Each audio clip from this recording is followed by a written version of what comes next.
Hi students, all of you a very good afternoon. So today we'll be going for Virginia Woolf, Henry Fielding and Charles Dickens in chronological order. It is not chronological in the sense of their year of birth or their death, but according to my priorities, because this comes under the section of fiction. जो आपका नया syllabus है उसके हिसाब से drama, prose, fiction, non fiction and poetry. So Virginia Woolf का पहले नाम था Virginia Stephen. Virginia Stephen, and she was born in London, and she was one of the younger children of a very distinguished literary family. Her father was Leslie Stephen. Who was Leslie Stephen? He was an author of a critical, biographical, and a writer of philosophical essays, and a friend of many great scholars and many men of letters of that time and that brilliant period of English literature. And this Stephen family, who used to live in their London house somewhere in Hyde Park, they must have resembled the Ramsays in To the Lighthouse. If you have read To the Lighthouse by Virginia Woolf. And Virginia Woolf, in her fiction, in her novels and her diary, seems very much at ease with the younger people of both the sexes, male and female. And the connection of Virginia Woolf with her sister Vanessa, Vanessa, was very close, and with her brother Thoby, Thoby. And a sudden tragedy happened that her brother died at the age of 25 while he was in a holiday in Greece in 1906. And this basically had a profound effect on the work of Virginia Woolf. Now, Leslie Stephen, the father of Virginia Woolf, was somewhere around 50 years of age when Virginia Stephen was born, and the great days of his life was over. Although he had already published his History of English Thought in the 18th Century. The name of this book is History of English Thought in the 18th Century. And the second book is The Science of Ethics. And he still wrote daily, methodically, in his study at the top of the books, top of the house. All over you will find books scattered around him. And she recalls how he would take his hat and a stick in his hand, calling for his dog and his daughter, and he would go for a walk into some garden. And this habit of walking through the parks, through the squares, through the streets of London established an early, you can say, the communication with her father, and that too remained persistent for years together of Mrs. Woolf's occupations and the fruitful ideas of her work, the background of her novels, and yes, the subject of one of her most charming essays which she has written. And the name of that essay is Street Haunting. Street, Street, Haunting, Street Haunting. You write it down. Virginia Woolf, in her memoirs, memoirs, she has stressed the atmosphere of freedom in their family life. And what is this freedom? The right to think one's own thoughts and to follow one's own pursuits and to choose one's own profession. That is the liberty.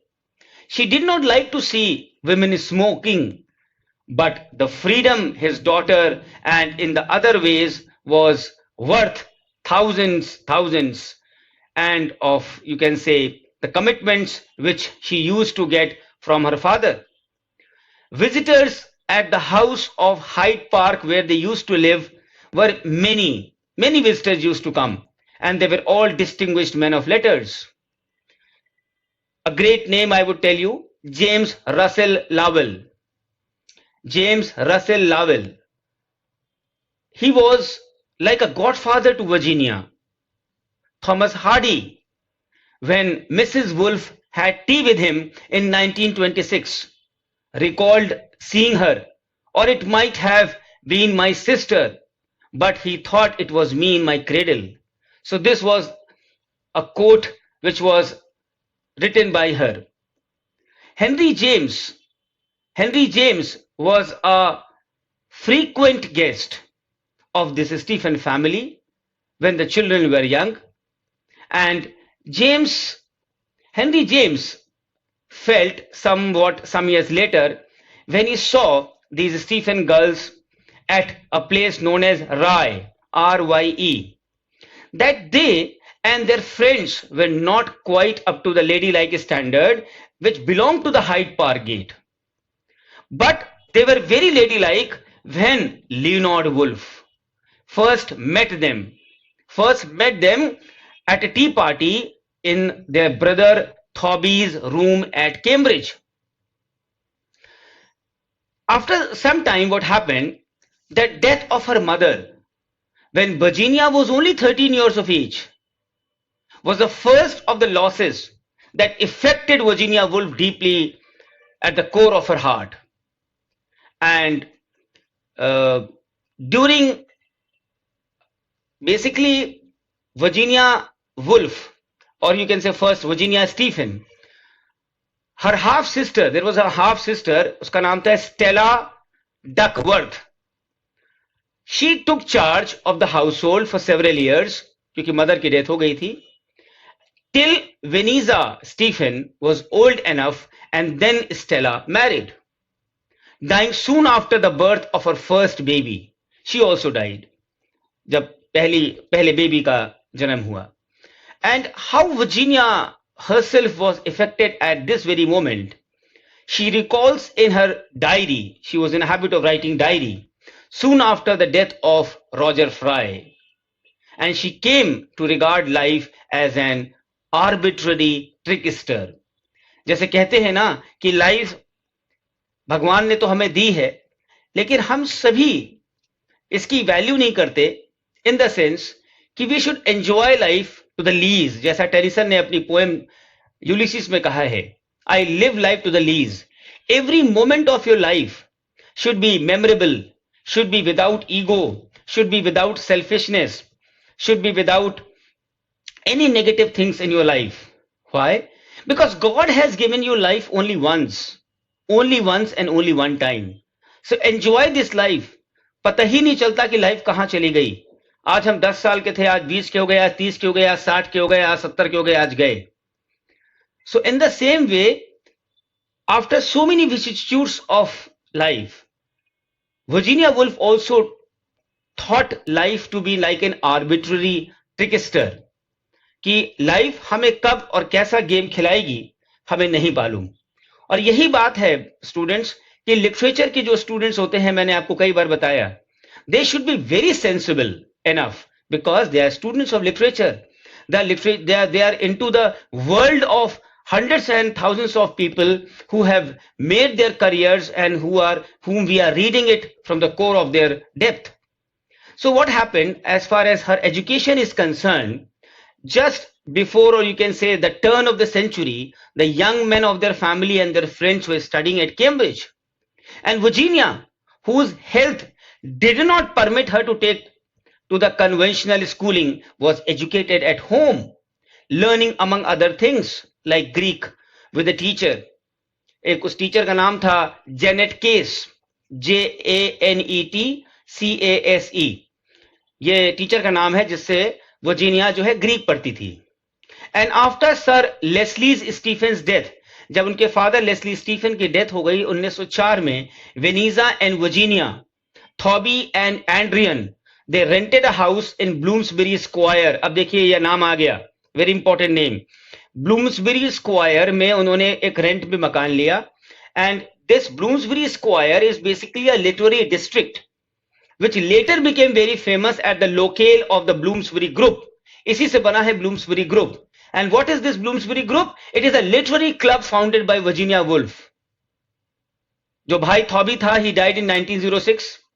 Vanessa married Clive Bell, a great name, 1907 में. And the Bells, these Clive Bell and Vanessa Bell, took over a prestigious famous name known as Gordon Square House. Adrian and Virginia moved to the nearby some place, and between 1907 to 1912, Clive Bell was to some extent Virginia's literary confidant. Means that whatever Virginia used to write and start writing novels, he was always in the helping mode. She had already begun to write the literary reviews in 1905, when the connection with the Times Literary Supplement, which lasted more than 30 years, was established. She continued to be associated closely with the Bloomsbury Group, among whose members was Lytton Strachey. Remember these names. Lytton Strachey, who has been Thoby's friend at Cambridge. And many entries you will find in the Diary of Virginia, which are evident of the deep respect Virginia Woolf had for the opinion of her work, and several of her essays on the art of biography, containing interesting estimates of his achievements, about Lytton Strachey's achievements. Now, the other aspect of Virginia Woolf. Leonard Woolf had gone to Ceylon, Ceylon, for what? To take up a post in the civil services in 1904. Not long after his return on leave, Virginia Stephen announced her engagement to him in a note to Strachey, 1912, 6 June को, and they were married soon after. Some of the deepest interest that were to shape her work, she had at 30 published only book reviews. She was a Londoner born, bred, and London is seldom absent from her novels. The summers which she used to spend in her childhood at some St. Eves left the sea memories that haunt her work, especially, of course, the sea novels. She had haunted libraries over the years as she had haunted streets.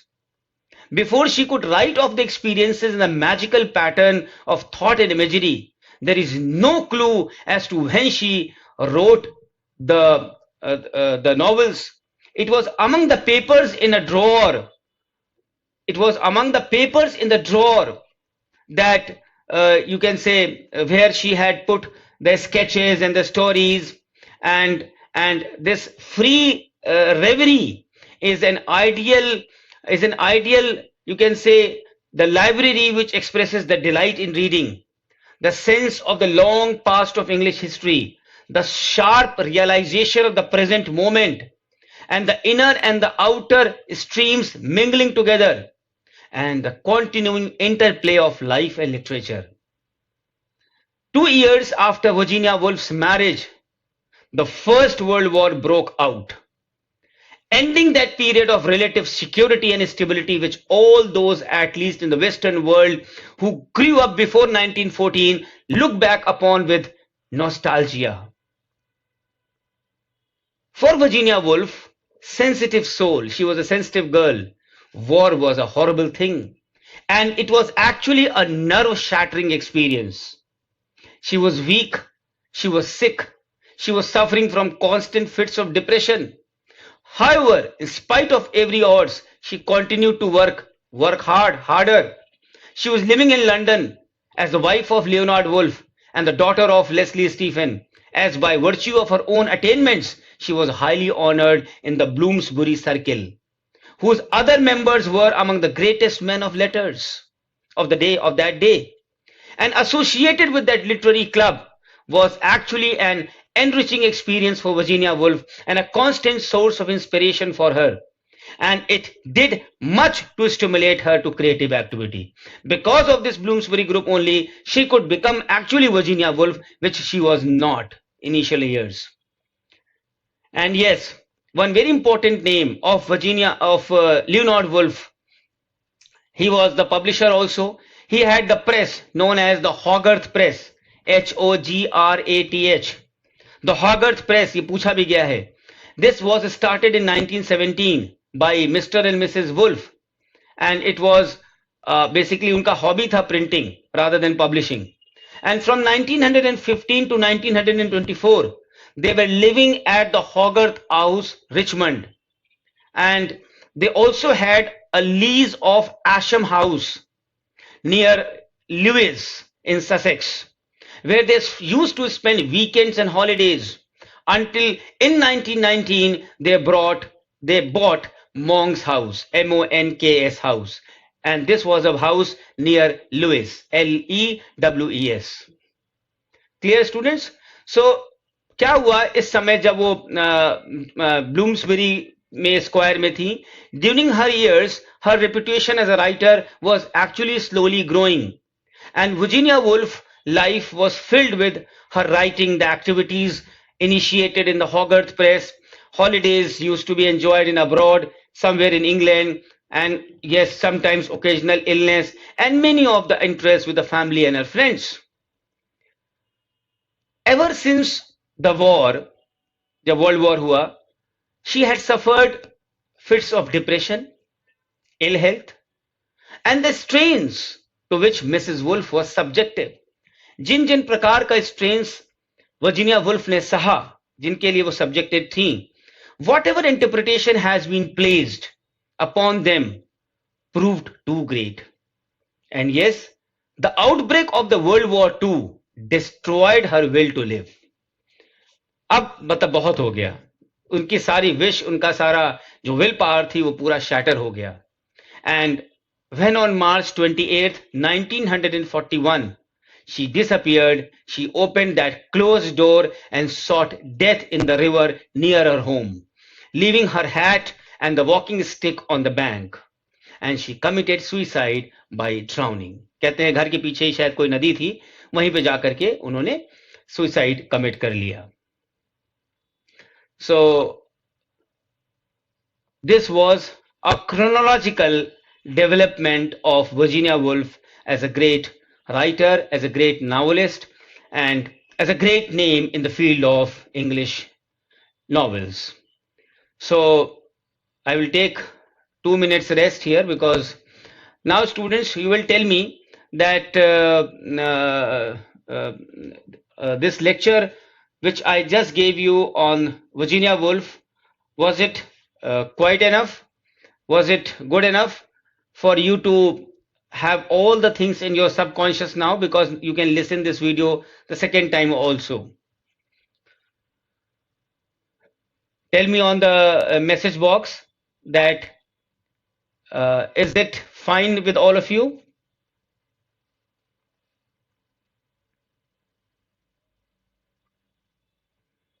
Good afternoon all of you students. आज हमें message box पे कम students दिख रहे हैं.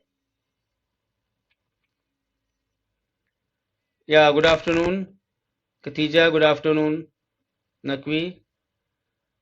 So all of you, okay, so I think now I'm sure about this thing, that till date all of you students, you must not have listened or heard a proper lecture on Virginia Woolf or whatever I'm teaching in a very systematic way. कि अब आपसे कोई पूछ सकता है कि Virginia Woolf के बारे में मुझे बताइए, तो आप ऑटोमेटिकली बिना याद किए आप बोल सकते हैं, सिर्फ हमको याद करके कि हाँ सर ने ये बोला था, इसके बाद ये बोला था. And that is the greatest achievement, students, and that is why listening is so important.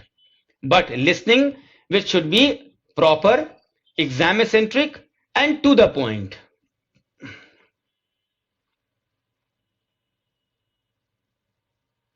Okay, but someone you missed in the initial starting, no issues. You can see the recording again of that. Clear? Jatin, good afternoon. Are you okay with the lectures, Jatin? Shushmita?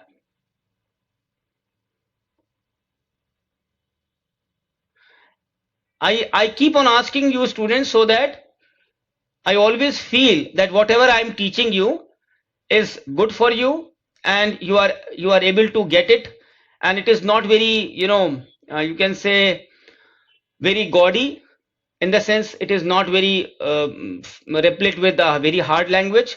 I use very simple language because language has no role to play in qualifying net. IES में ये matter करता है कि हम क्या लिखते हैं, but not in net. Net is an exam where you have to qualify and your basics. Suppose if you go to the interview after getting selected, तो यही क्लास, यही लेक्चर्स आपको सब काम आएंगे आपके इंटरव्यू में. Okay, Jatin? Fine. So just be ready with the next chapter, that is Henry Fielding.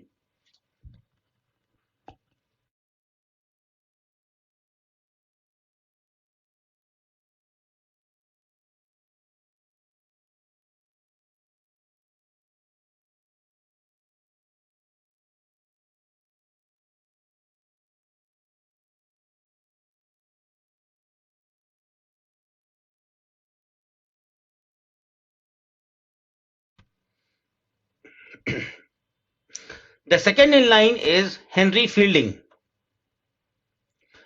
Henry Fielding. He was born in 1707. Henry Fielding was born in 1707 and educated at Eton. E-T-O-N. He was educated in Eton. Born in 1707.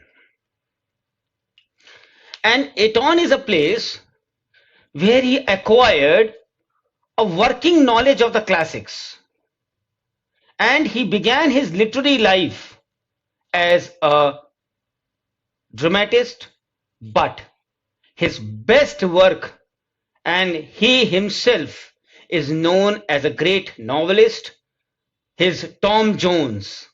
His best work is considered to be Tom Jones. And after his first marriage in 1734, he went to live in a country where he spent his money extravagantly, keeping open house for the countryside.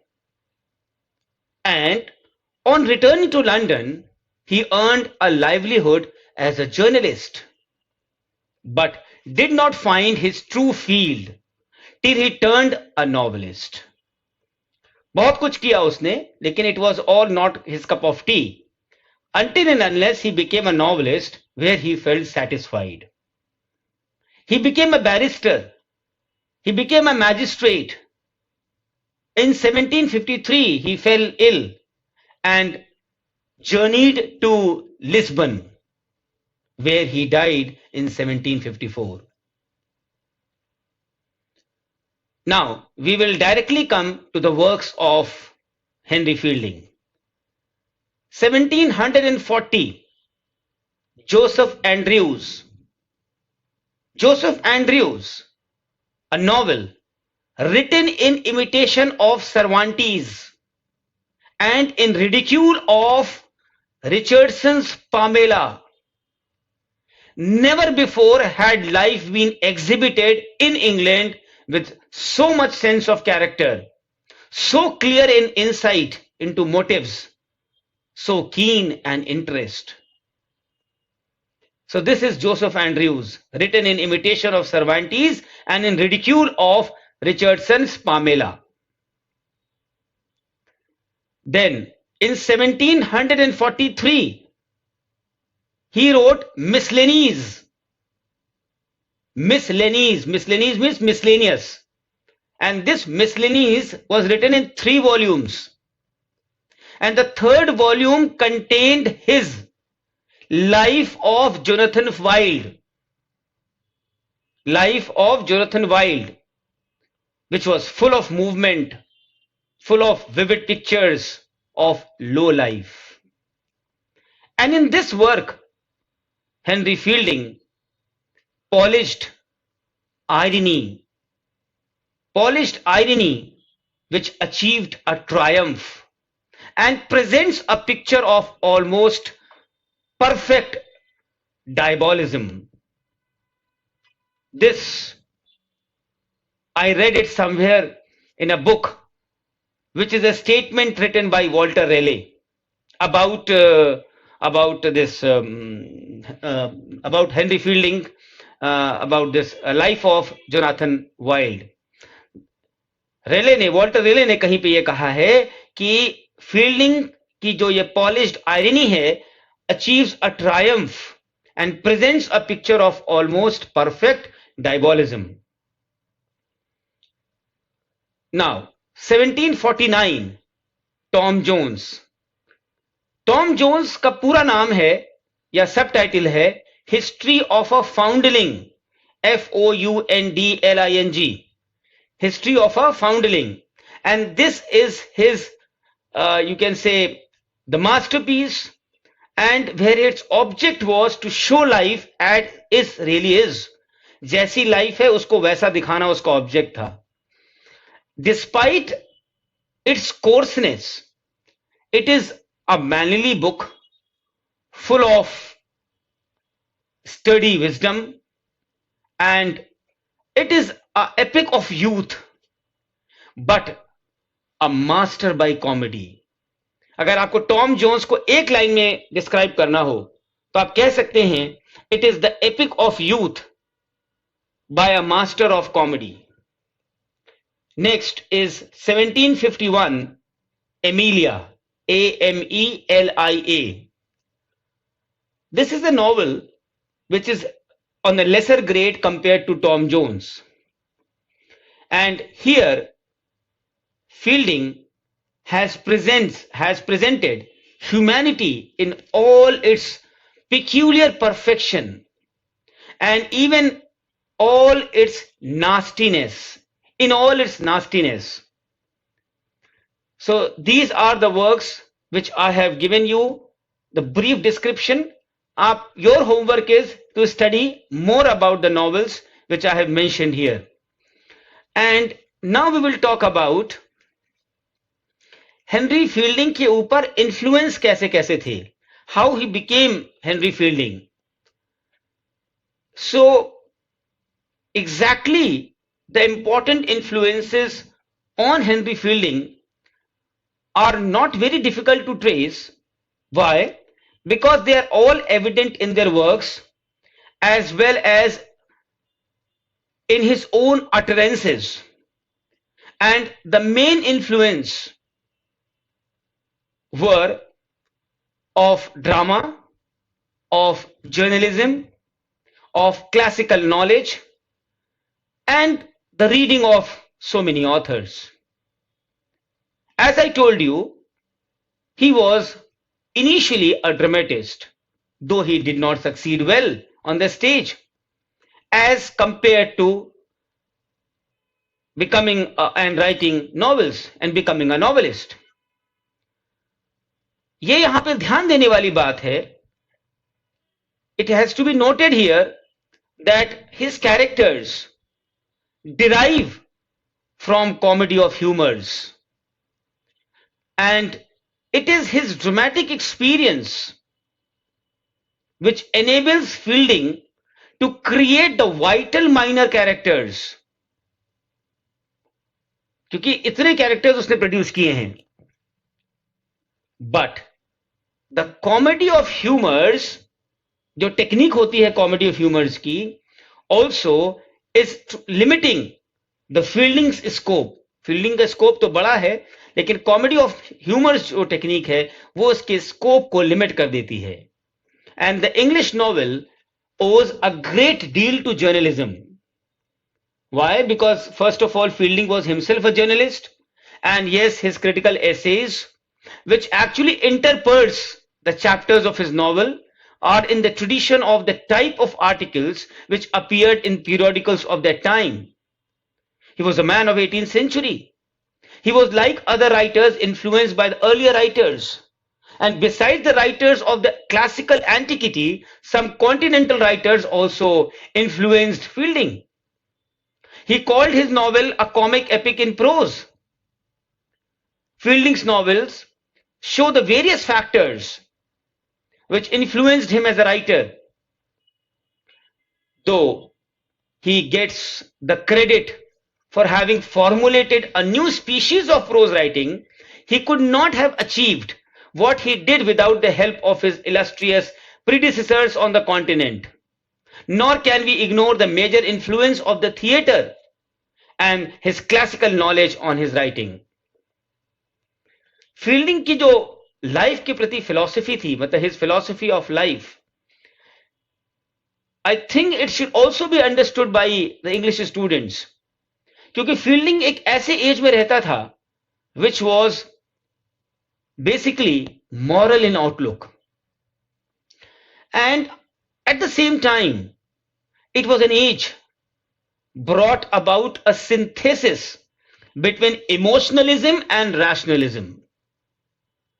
Fielding is quite representative of this attitude, and his philosophy is guided by the common sense morality of the age. Fielding, on the other hand, lays stress on the native impulse, the goodness of heart, the individual's conformity to his better self, and uses a novelist's prestige in judging his characters by their motives. Clear? So we can sum up his philosophy like this, that Fielding's philosophy was based on the feeling of goodness towards others. And it is not surprising that such a free vision of life did not meet with the approval of formal moralists like Richardson and Dr. Johnson, etc. His philosophy included a healthy and common sense view of morality and religion. Clear? So these are the important visions through which you have to go for it. Yes, one point which is important is, we can also discuss here for 5 minutes Henry Fielding as the father of English novel, as you can say the father figure in the field of novel. क्योंकि sir Walter Scott ने Fielding को कहा है, एक बहुत famous phrase है Walter Scott का ही, अब वो फ्रेज क्या है, quote unquote, the father of English novel. ये किसने कहा है फील्डिंग के लिए? सर वॉल्टर स्कॉट ने. And Walter Scott said that Fielding had high notions of the dignity of art which he may be considered as having founded. But some also have attributed this title, the father of English novel, to Richardson. And I still remember that a critic goes to the extent of saying that if Fielding was the father of English novel, Richardson was his grandfather. There was a critic known as W.J. Dawson. W.J. Dawson offers this honor to nobody but Daniel Defoe, the author of Robinson Crusoe. And there are some writers who even confer this greatness on John Lilly, Endymion, the author of Effuse, or even Sidney, the author of Arcadia, or even John Bunyan, the author of Pilgrim's Progress and the life and death of Mr. Badman. Walter Raleigh has calls Effuse by John Lilly as the first original prose novel written in English. And G.K. Chesterton even remarks humorously, in quote unquote, if Chaucer is the father of English poetry, he is the grandfather of English novel. He means Henry Fielding.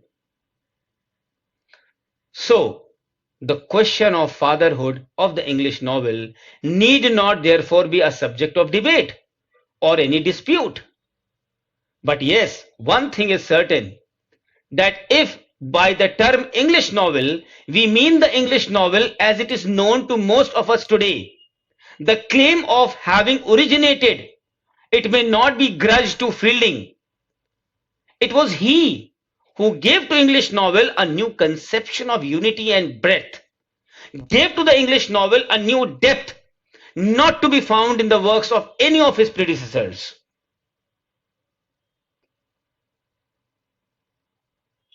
I think it is all okay with you. Lot of informations.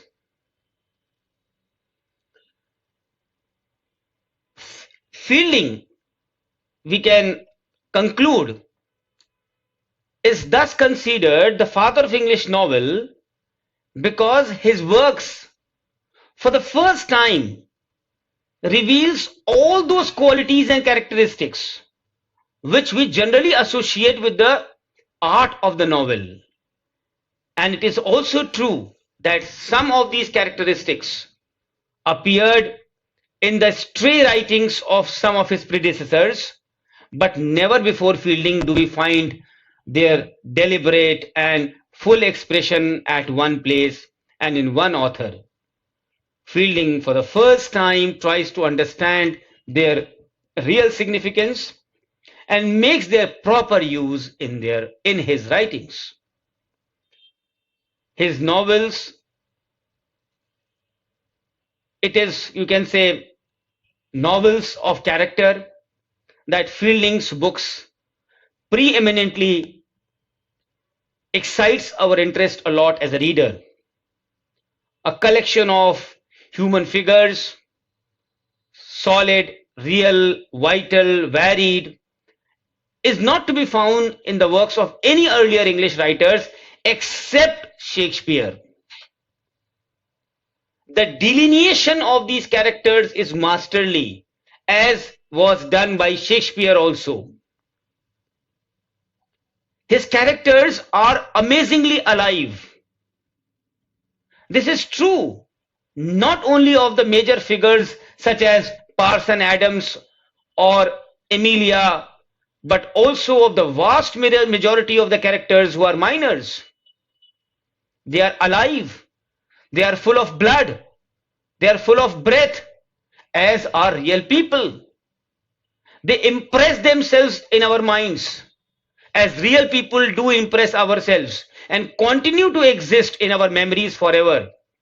Even the events and the incidents with which they are concerned have been more or even less or even forgotten. And that is indeed the supreme achievement of the characterization by Henry Fielding. So here we end Henry Fielding, and I'm sure you must have liked this short but yes, a detailed version of Henry Fielding. So the last today is Charles Dickens. Charles Dickens.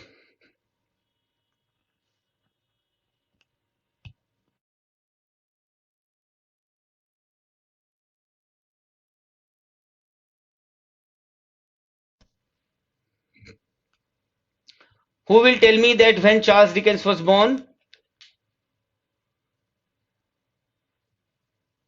Charles Dickens. कोई बता सकता है कि when he was born, in which year, if you remember?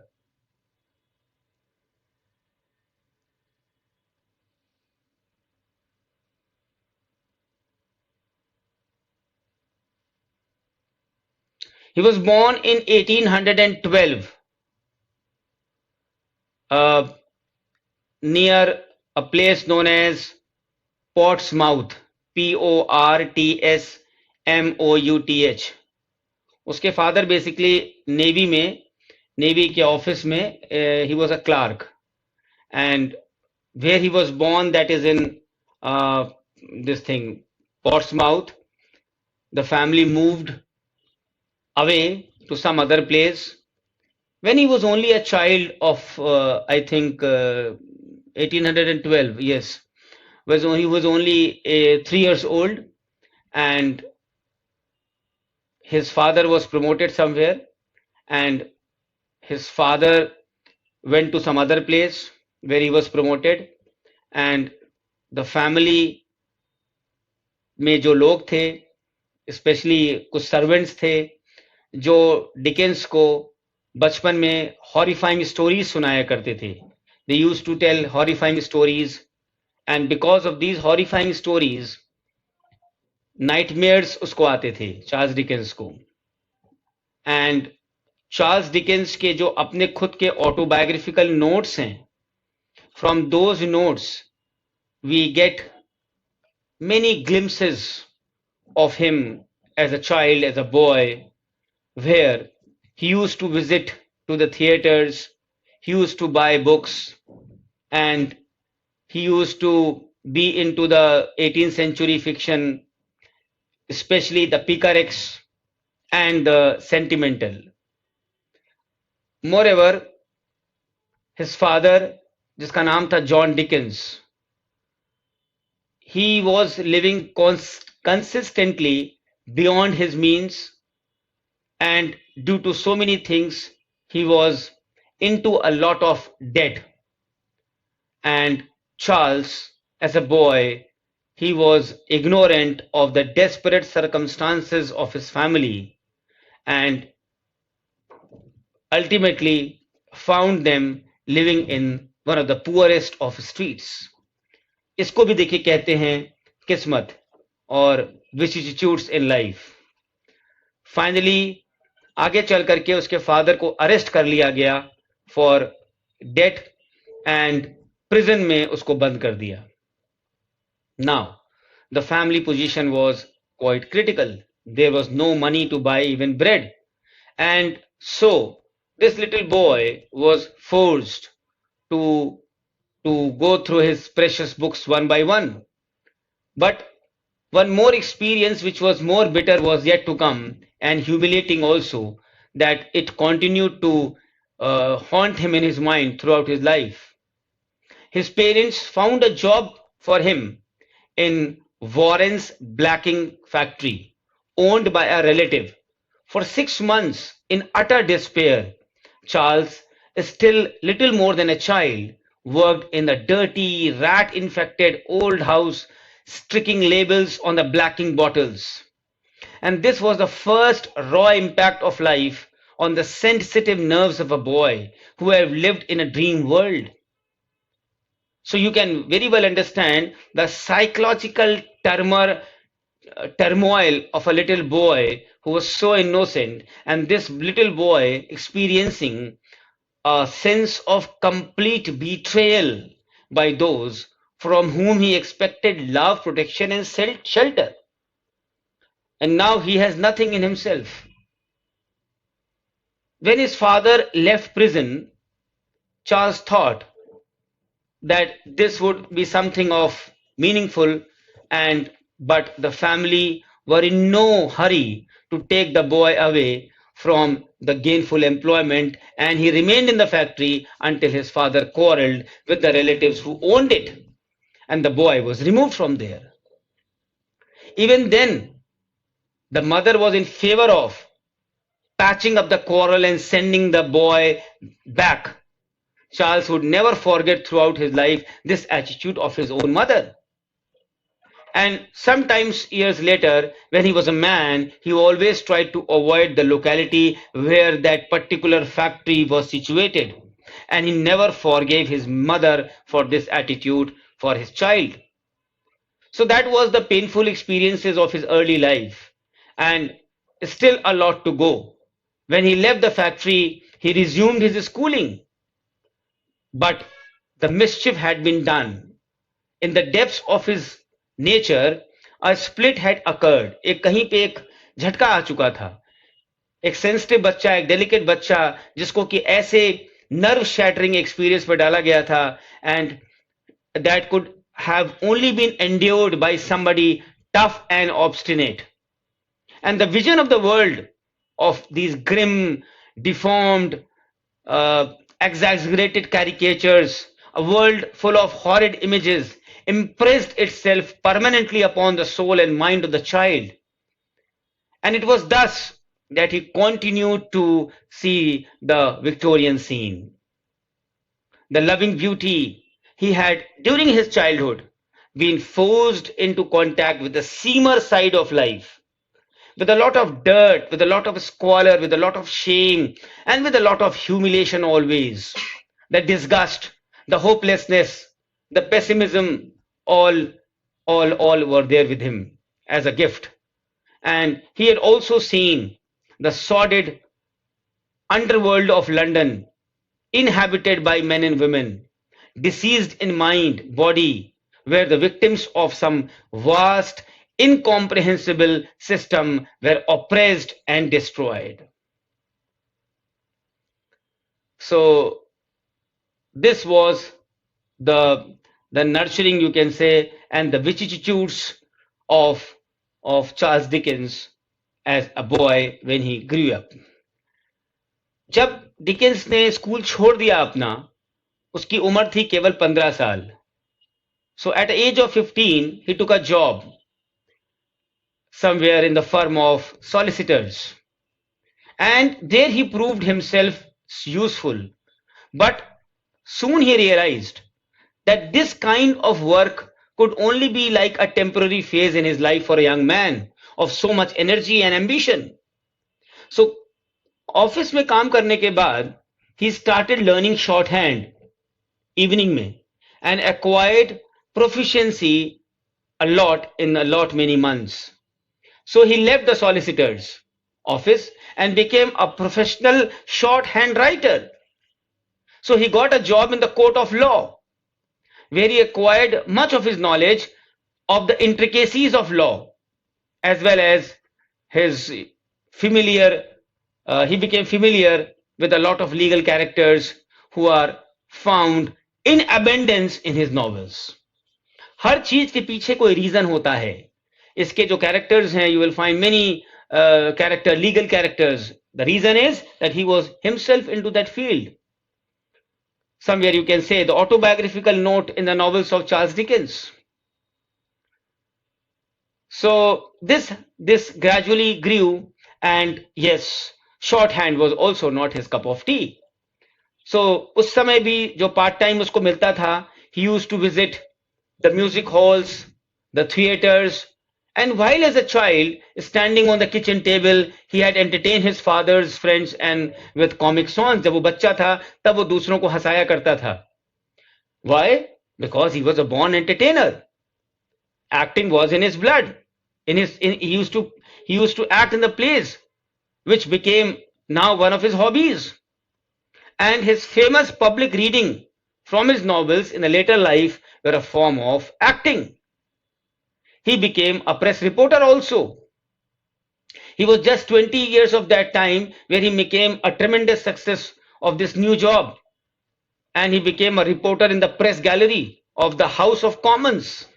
बहुत बड़ी चीज है. And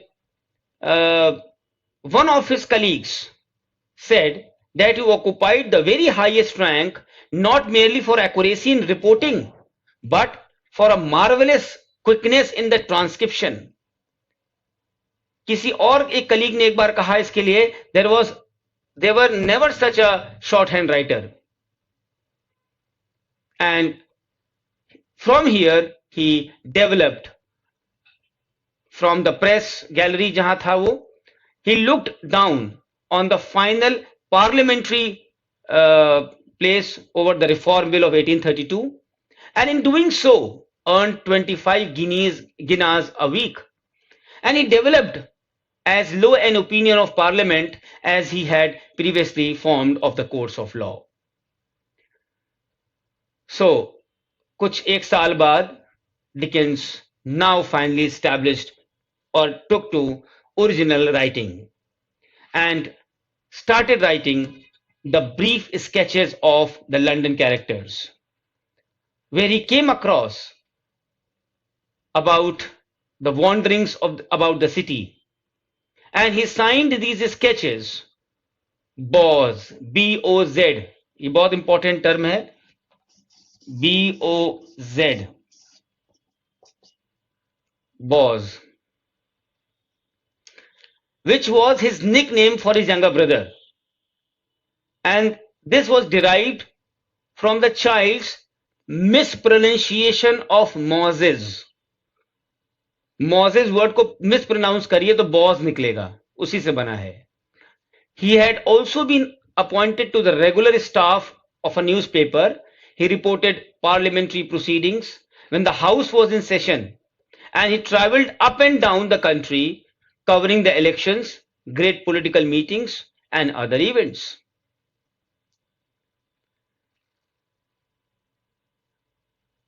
Here, I would tell you the details about the Pickwick Papers.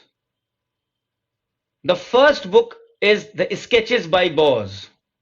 Sketches by Boz पूरा नाम है, जो कि 1836 में आया है और उसका बहुत ही अच्छा रिसेप्शन हुआ as a humorist, new humorist.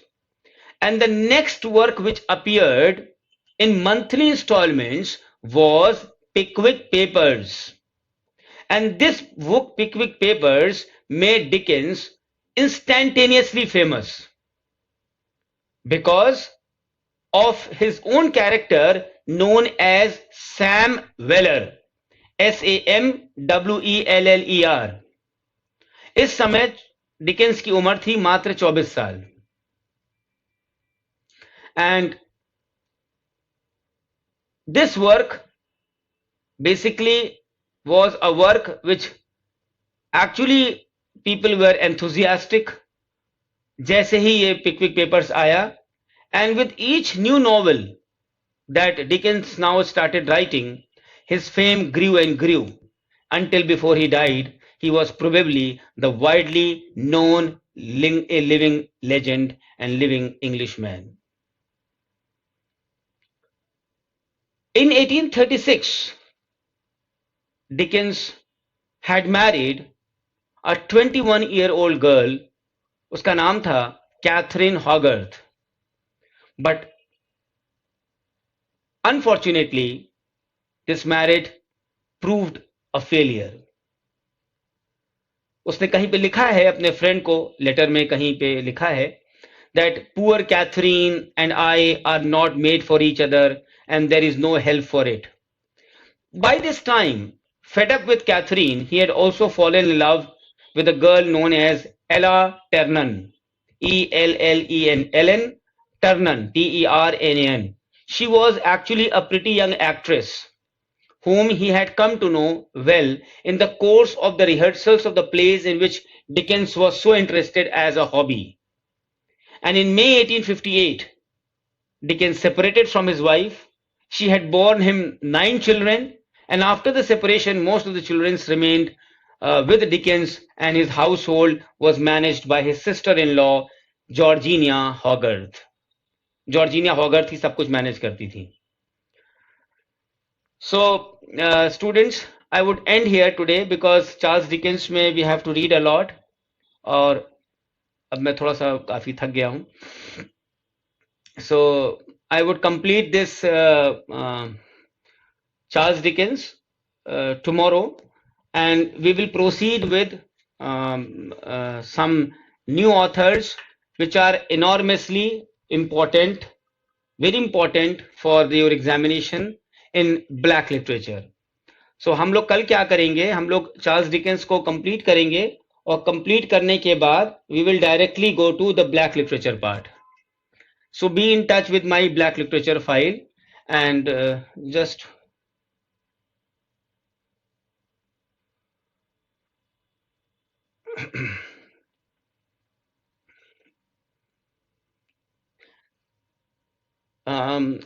Sushmita, sketches of boughs आपने क्वेश्चन पूछा है कि ये कब पब्लिश हुई है. This was published in 1836.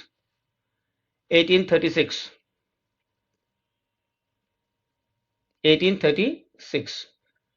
I would also like to tell you students कि जैसा आपने देखा होगा कि पेपर 1 और पेपर 2 जो अब नेक्स्ट एग्जाम होगा उसमें आपका टाइम वेस्ट नहीं होगा. You are getting the entire time together जिससे कि हो सकता है कि आपको पेपर 1 में अगर ज्यादा समय मिलता है तो यू कैन मैनेज इट। अब आपके क्वेश्चंस छूटेंगे नहीं, क्योंकि पेपर 2 में जितना समय हमको दिया जाता है वो ज्यादा होता है। तो you can take some of the time from paper 2, the margin time, and get it into paper 1, so that वहां पे आप उसको सॉल्व कर सकते हैं, तो स्टूडेंट्स का पेपर छूटेगा नहीं। So this is a very good thing for the next exam कि you can improve upon your paper 1 also. And yes, I would like to advise you here everyone, because काफी समय हो गया है हम लोग को पढ़ते हुए और बहुत कुछ हमने अब तक कवर किया है।